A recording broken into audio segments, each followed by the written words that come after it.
단도직입적으로 알아보기 위해서 준비를 했습니다. 네. 코로나19와 관련된 소문의 진상이에요. 자, 첫 번째 뉴스는요. 세계를 휩쓰는 델타 변이 바이러스.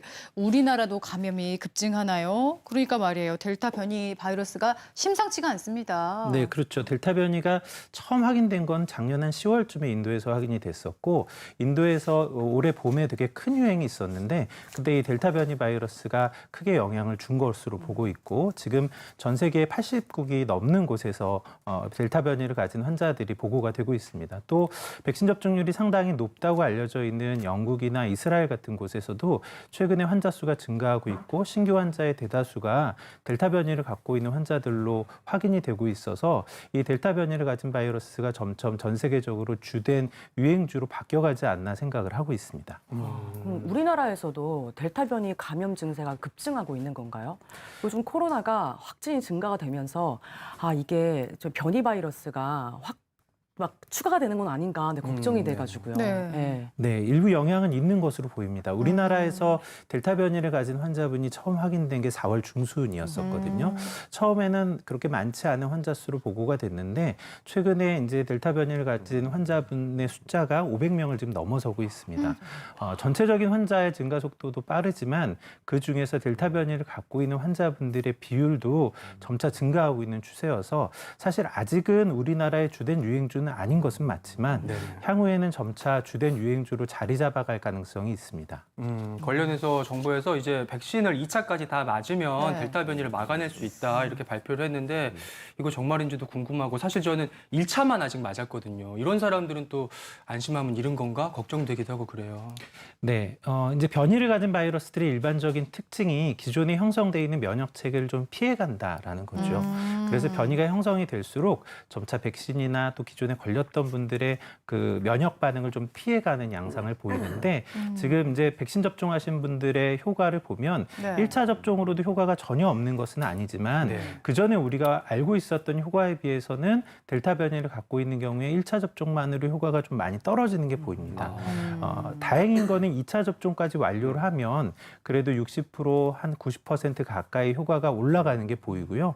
무엇보다 좀 중요한 게 네. 영국에서 보고된 자료를 보면 아스트라제네카 백신이든 화이자 백신이든 2회 접종을 완료하면 네. 중증 코로나19를 감염하는 효과는 90% 이상 델타 변이에 대해서도 유지되고 있는 게 보여서 2회 접종을 잘 완료하는 게 아주 중요할 것 같습니다. 네. 그리고 더불어서 이제 백신에 대한 그다음 궁금증 준비를 해봤습니다.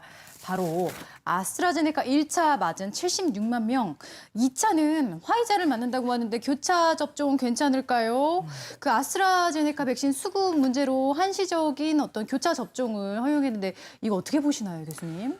네, 이제 교차 접종의 효과나 안전성에 대한 자료가 아주 공고하게 있는 건 아니기는 합니다.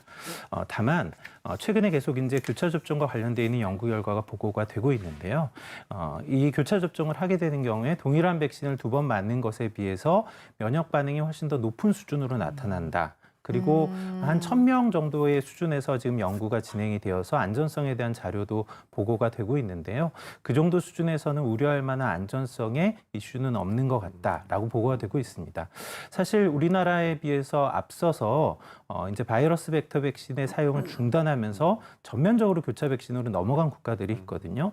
이 국가들에서 아직 안전성과 관련돼 있는 큰 문제가 발생한 것은 보고가 되고 있지 않아서 그러한 측면에서 뭐 지금 자료가 아주 공고하다 이렇게 말할 수는 없겠지만 교차 접종이 가능할 수 있겠다. 또 최근 변이를 가진 바이러스에 대한 우려도 있는데 높은 면역 반응을 가지는 경우에 상대적으로 유리한 측면도 있을 수 있어서 이런 부분도 교차 접종에 대해서 조금 긍정적으로 볼 수 있는 부분인 것 같습니다. 제가 한편 지금 기사를 봤는데요. 요즘에 나온 기사 중에 그 화이자 모더나 맞으면 가슴 통증이 있다 하면 바로 병원에 가라라는 얘기가 있더라고요. 이런 거는 좀 백신 접종 후에 부작용 같은 건가요? 흔한 일인가요? 네. 교수님? 네, 흔한 일은 아니죠. 흔한 건 아니고 지금 이제 이야기되고 있는 이상 반응이 심근염, 심낭염 같은 질환입니다. 발생률로 보면 이제 외국에서 보고된 자료로 보면 한 100만 명당 한 4건 정도 생기는 거니까 발생률은 굉장히 낮기는 한데요. 주로 mRNA 백신을 접종받은 분에서 젊은 남성에서 주로 보고가 되고 있어서 이 연령층에 해당되는 분들이 대개 일주일 이내에 증상이 생기거든요. 일주일 이내에 가슴의 통증, 또 호흡하기가 좀 힘들다거나 이런 증상이 생기면 네. 병원을 방문하셔서 혹시 문제가 있는 것은 아닌지 확인해 볼 필요는 있을 것 같습니다. 접종 전후의 몸 상태의 변화 잘 살피셔야겠고요. 그 다음 질문은요. 백신 접종 전후에 해열 진통제 남용하면 항체 형성 저해, 백신 접종 전후 먹어도 되느냐, 끊어야 할냐. 그러니까요. 주사 맞기도 전에 미리 해열 진통제 드시는 분도 계시고 맞아요. 또 주사 맞고 나서 열도 아직 안 났는데 미리 드시는 분도 계신데 항체는 잘 만들어지나요? 네, 이제 워낙 열나고 힘들다 이런 이야기가 많으니까 그렇게 이상 반응을 좀 줄여보고 싶은 마음에 약을 드시는 분이 있는 것 같습니다. 그런데 사실 이제 해열 진통제 소염제를 먹었을 때 효과가 명확하게 떨어진다 이런 근거가 아주 공고하게 있는 것은 사실은 아닙니다. 그렇지만 백신 접종 전에 약을 복용한다고 해서 이상 반응이 생기는 걸 막아줄 수 있다거나 이런 건 또 아니기도 하거든요. 불필요한 약물에 노출이 되는 측면도 있고요. 그래서 이제 증상이 생기기 전에 또는 백신 접종 전에 약을 드시는 건 권고하지 않고 약을 상비약으로 가지고 계시다가 증상이 나타나면 복용하시면 될 것 같고요. 또 드시고 있는 약 중에 대부분의 약은 백신을 접종한다고 해서 중단하는 것을 권고하지는 않습니다. 네. 뭐 또 항생제, 항바이러스제 이런 거 복용하고 있는 분들의 경우에도 백신 접종 전에 중단하는 것을 권고하지는 않는데 혹시 이런 약을 복용하고 계시다면 중등도 이상의 급성 질환이 현재 좀 해결해야 되는 측면이 있을 수 있거든요. 네. 그런 분들은 좀 주의가 필요할 것 같습니다. 근데 기저질환 있으신 분들은 약을 주기적으로 드시잖아요. 그래서 먹어야 되나 말아야 되나 고민이 많아서 저한테 여쭤보는 경우가 있더라고요. 자, 그렇다면 백신 접종 전에 이 약은 먹어야 된다, 약은 끊어야 된다. 좀 교수님께서 판가름을 내주시죠. 네, 네, 박 교수님. 원칙적으로 드시고 계시는 약들이요. 흔하게 드시는 약들은 다 그냥 드시면서 접종하신다고 생각하시면 됩니다. 가장 한국인들이 많이 드시고 계시는 약들이 뭐 혈압약, 당뇨약, 그리고 또 치매약 드시는 분들도 있고요. 또 위장약 드시는 분들도 굉장히 많습니다. 이런 약들이 면역에 영향을 주지는 않기 때문에 백신의 효과를 떨어뜨리거나 부작용을 높이는 그런 역효과를 내지는 않습니다. 하지만 약간 면역에 영향을 주는 약들을 드시는 분들도 있습니다. 장기 이식을 하셔서 면역 억제제를 드시고 계시는 분이라던가 아니면 뭐 류마티스 관절염 같은 류마티스 질환이 있어서 드시는 약들, 그다음 면역 항암제, 스테로이드 이런 거 드시는 분들은요. 어느 정도는 이제 면역 반응을 떨어뜨리기 때문에 항체 형성을 낮추는 효과가 있지만 그렇다고 이분들이 예방 접종을 하시지 않으면 절대로 안 되고요. 그렇겠죠. 이런 분일수록 네. 혹시 코로나에 걸리게 되면은 치명률이 높아지고 그다음에 중증도가 높아지기 때문에 반드시 예방 접종을 하셔야 됩니다. 네, 불안하신 부분은 반드시 좀 주치의와 상담 후에 결정하시는 게 좋을 것 같고요. 그다음 이제 본격적으로 여름에 접어들면서 생기는 궁금증이에요. 네 번째, 장마철 밀폐 냉방에 코로나19 감염 위험이 증가한다. 이제 실내 냉방이 많이 시작이 됐는데 환기를 좀 어떻게 해야 될지 다시 한번 알려주세요, 교수님. 네, 저희가 지금 코로나19를 경험한 게 1년이 훨씬 넘었고 작년 여름도 지내왔으니까 작년 여름의 경험이 아마 있으실 겁니다. 저희가 이제 산밀 환경, 밀폐돼 있고 밀접하게 사람들이 밀집돼 있는 상황에서 전파가 쉽게 일어난다는 건 이미 잘 알고 계시니까 다수가 이용하는 시설에서 냉방을 한다고 해서 환기를 시키지 않으면 그 안에서 전파될 위험은 당연히 올라가겠죠. 그래서 에어컨을 가동하신다고 하더라도 수시로 환기를 시키시는 것이 특히 다수가 이용하는 다중이용 시설에서는 굉장히 중요할 것 같고요. 집에서는 사실 혼자 이용하신다면 코로나의 전파 위험 때문은 아닐 수 있겠지만 다양한 뭐 알레르기 질환, 곰팡이균 이런 것들의 관점에서 환기를 잘 시키는 것도 되게 의미가 있거든요. 네. 그래서 여름철에 에어컨을 가동하시더라도 반복해서 환기를 좀 하시는 게 좋겠고 다수가 이용하는 시설에서 만약에 냉방기를 가동한다면 바람이 사람에게 직접 가도록 하게 되면 감염되어 있는 분이 있을 때 그분을 통해서 확산되기가 용이하니까 네. 바람의 방향을 좀 조절해 주시는 게 좋겠고 반복해서 야외 공기로 환기를 시켜주시는 게 좋겠습니다. 네, 날이 더워질수록 산밀 환경 각별히 조심하시고요.